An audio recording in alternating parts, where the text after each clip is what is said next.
spate și văd Foci, foci, foci, e Andrei 2010 Foci, foci, foci, e Noul întrece Foci, foci, foci, pe Minecraft el este rege Foci, foci, foci, e Andrei 2010 Tot s-a întâmplat într-o bună zi, era primăvară 13-a, 4-a, viața era destul de frumoasă Era pe un server, atmosfera e serioasă Cine e ăsta? Era Andrei și nu știu ce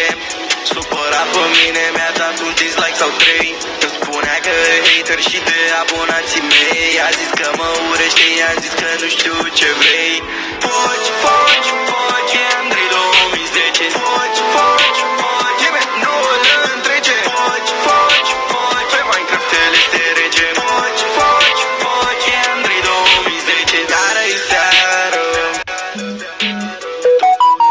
și Andrei e pe afară Situația e clară Mi-e frică de un prim și Andrei mă așteaptă pe scară Iară fug de Andrei din primăvară Dar de atunci suntem prieteni, nu mai e o povară Drumul a fost lung, nu mă așteptam să apară